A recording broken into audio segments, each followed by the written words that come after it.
ये बड़ा ही मौका है और आप प्रत्येक संडे को सभी भाई बहन यहाँ आते हैं, उपस्थित होते हैं।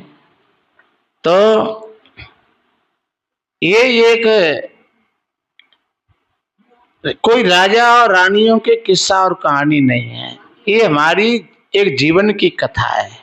और जब हमारी कथा हमारी समझ में आ जाए तो हम दावे के साथ कहते हैं आपके जीवन की व्यथा सारी की सारी शांत होती चली जाएंगी आज से ही। इसलिए मैंने ही बाबा तुलसीदास जी ने कहा है, ये सत्संग की महिमा बताई है, दे सद फल प्रगट प्रभाव। ये सद फल बासा नहीं सद, पर कब के सुन समझें मन मुदित मन मज्जै यति अनुराग। सुन समझें जन मुदित मन और मज्जै अति अनुराग। लहि चार फल अछत तन साधु समाज प्रयाग। ये संतों का समाज है, ये प्रयागराज है मेरे भाई बहनों। और इस प्रयागराज में अगर आपने पहले सुना संतों की वाणियों को बढ़िया और सुन करके फिर उस पर विचार किया, आप रास्ता में जाएं तो विचार करते जाना, शाम को अपनी खाट पर लेटे तब विचार करना कि आज सत्संग में हमने सुना तो क्या सुना। एक पहली कथा सुनी 3 भाइयों की, पति पत्नी और बेटा। और एक और कथा सुनी कि एक ही लड़का ने और एक ही वाक्य में कितने वरदान इकट्ठे कर लिए। तो क्या हमारे अंदर में ऐसा है? क्या हम भी इसी तरीका से अपने जीवन को सार्थक बना सकते हैं? हाँ, बना सकते हैं जब आपकी परस्वार्थ की भावना होगी, आप भी दूसरों के दुखों की तरफ देखोगे। जैसे वो लड़का को अपनी माँ का भी दुख था, अपने पिता का भी दुख था और पत्नी का भी दुख था, और वो देख करके और उनसे विचार विमर्श किया और विचार विमर्श करके फिर उसने कदम बढ़ाया।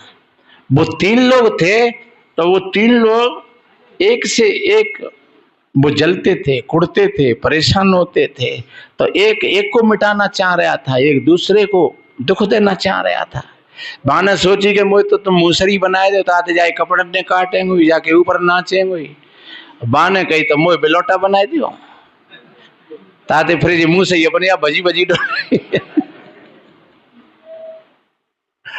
और लड़का दे गई तो लड़का ने कही भैया कछु बहुत वो हम तो जैसे अति तैसे ही कर दो मन तो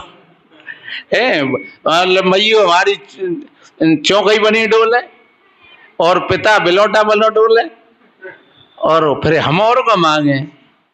तो इसलिए ऐसी सोच, ऐसा निगेटिव भाव हमको नीचे की ओर ले जाता है, और ऐसा पॉजिटिव भाव जो माँ को भी देखता है, पिता को भी देखता है, भाई को भी देखता है, बहन को भी देखता है, मित्र और पड़ोसियों को भी देखता है, ऐसा पॉजिटिव भाव आपको ऊपर की ओर उठा करके ले जाएगा।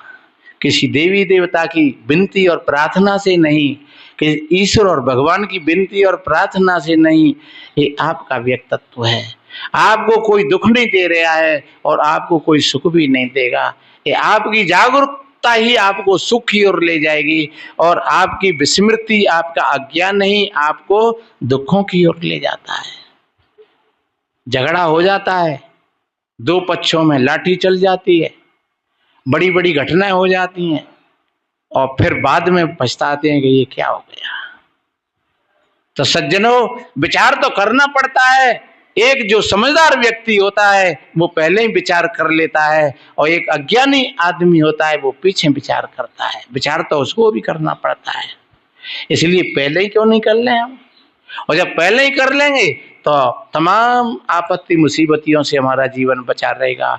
हम एक दूसरों का सहयोग करेंगे, सहायता करेंगे, हर दूसरे के संग कंधा से कंधा लगा करके हम तैयार रहेंगे, तो हमारी ये स्वार्थ और प्रलोभनी भरी बुद्धि यही प्रज्ञा का रूप ले लेगी।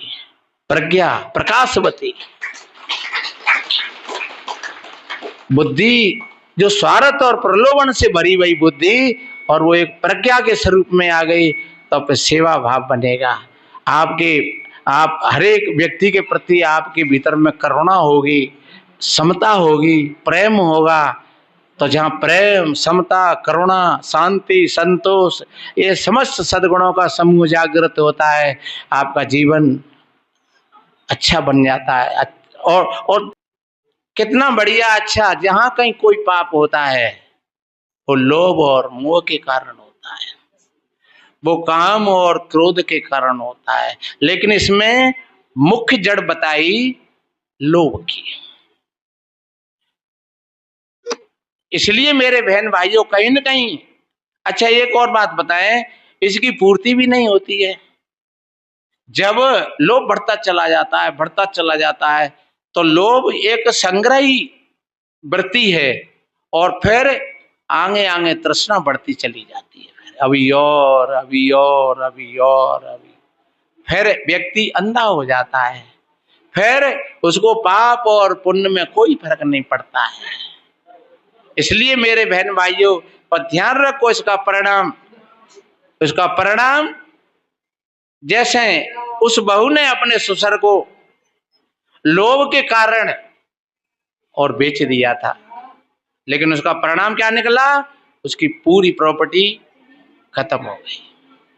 इसी तरीका से अगर कहीं किसी भी प्रकार का हमारे अंदर में, हमें मेहनत करना चाहिए, खूब पैसा कमाना चाहिए, लेकिन ईमानदारी के साथ, सत्यमेव जयते, हमेशा सत्य की विजय होती है और असत्य की हार हो जाती है।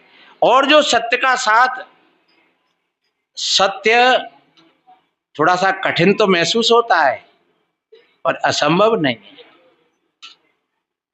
इसलिए मेरे बहन भाइयों, जब तुम सत्य के रास्ता पर चलोगे तो तुम्हारा मन भी साधना में ठहरने लगेगा। यही है एक चाबी, यही है कुंजी। आप सत्य के रास्ता पर चल रहे हो, आपका मन अपने आप ठहरता हुआ चला जाएगा, धीरे धीरे धीरे धीरे धीरे धीरे रे मना, धीरे सब कुछ होए, और माली सींचे सौ घड़ा ऋतुआए फल होए। धीरे धीरे, एकदम नहीं, एकदम तो ऐसा होता ही नहीं है।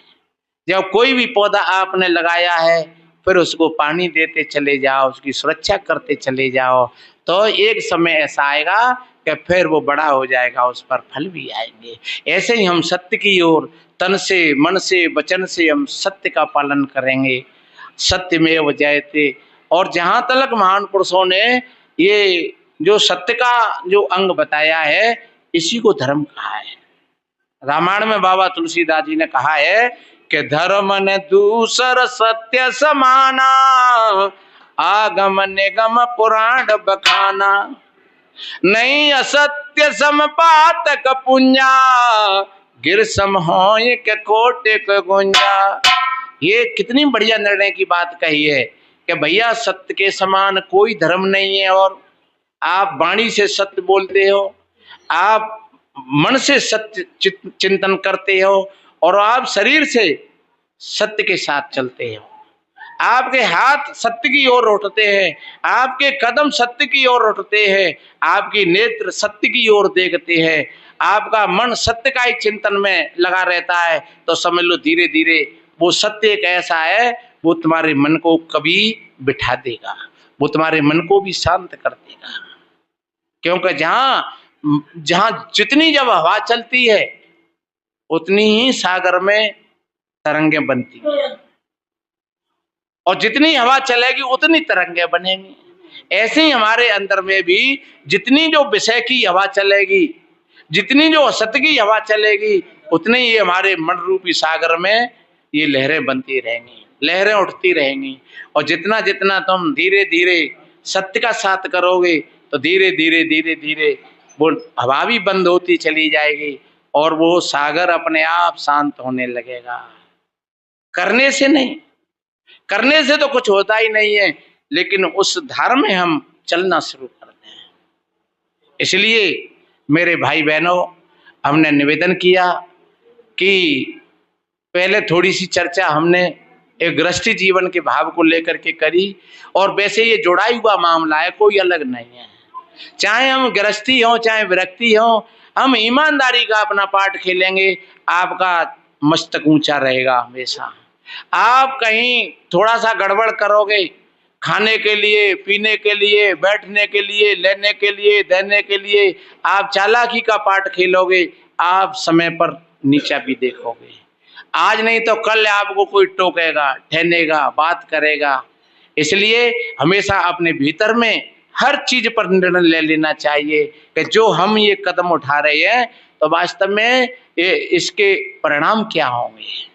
जब ऐसी स्थिति होगी तो समझ लो आपने सत्संग सुन लिया बढ़िया, और आपका जीवन सत्य की ओर मुड़ गया। इसी को कहते हैं पलटना, पलट गए। पहले असत्य की ओर जा रहे थे, अब सत्य की ओर आ गए। अब मन को कोई देर नहीं है, अब तुम पापी नहीं हो। कबीर कहते हैं ये मानव का शरीर आपको मिला है, अब ये पाप करने के लिए नहीं मिला है, और जब तुम पाप नहीं करोगे तो फिर तुम पापी भी नहीं हो। आपने मान लिया अच्छी बातों को, आपने समझ लिया शास्त्रों की भाषा को, आपने मान लिया गुरु के शब्दों को, तो आपकी लाइन, आपकी धारा ठीक बन गई, और ठीक बन गई बस जीवन की लाइन आपको मिल गई। ये जीवन जीने की कला कहते हैं इसको। तो अपने घर गृहस्थी में भी, अपने परिवार में भी बढ़िया खूब धन उपार्जन करो, बढ़िया खूब अच्छा मकान बनाओ, बढ़िया बच्ची बच्चाओं को अच्छी शिक्षा संस्कार दो, और बढ़िया पति और पत्नी, सास और बहू, दौरानी जेठानी और भाई भाई, जितना हो सके उतना प्यार के संबंधों में अपना जीवन जियो। जितना जितना प्यार के संबंधों में, जहाँ स्वार्थ होता है वहीं पर टूट फूट होती है, जहां लोभ होता है वहीं पाप होता है, अभी आपने सुना है। और जहां कोई स्वार्थ नहीं है, आपके हाथ हमेशा आगे की ओर बढ़ जाते हैं, किसी को खिलाने के लिए, किसी को देने के लिए, किसी को अच्छे विचार, अच्छी सलाह, अच्छी चीजें जब आप देने के लिए तत्पर रहते हो, तो फिर आप फिर पापी नहीं हो, आप फिर धर्मात्मा हो, आप पुण्य आत्मा हो। फिर आपका पुण्य आपको एक अच्छे ठिकाने पर ले जाएगा। तो ज्यादा ना कहते हुए, धूप पड़ रही है, और आज का कुछ भाई लोग कह भी रहे महाराज ने कि हम जल्दी जाएंगे, तो जो जल्दी जाएंगे वो तो जाएंगे, अन्यथा अभी धूप पड़ रही हो तो भाई बहन आराम से जाए, और सत्संग को यहाँ समापन की ओर ले चलते हैं। आप सभी भाई बहनों के लिए कोट कोट साधुवाद, धन्यवाद। अपने जीवन को निर्लोभता के साथ जियो, निर्मोही होकर के जियो, निरहंकारी होकर के जियो, और आप अपने परिवार, अपने समाज में रहते हुए भी और ऐसे रहोगे जैसे पानी में नाव चलती है। नाव पानी में चलती है लेकिन नाव में पानी नहीं आता है। संतों का यही भाव होता है, सर्वे भवन्तु सुखिनः, सर्वे सन्तु निरामया, सर्वे भद्राणि पश्यन्तु मा कश्चित् दुःख भाग् भवेत्। सभी के जीवन में आनंद हो, सभी निरोग हो, सभी स्वस्थ हो। इन्हीं शुभ मंगल कामनाओं के साथ बोलिए सदगुरु कबीर साहिब की साहिब।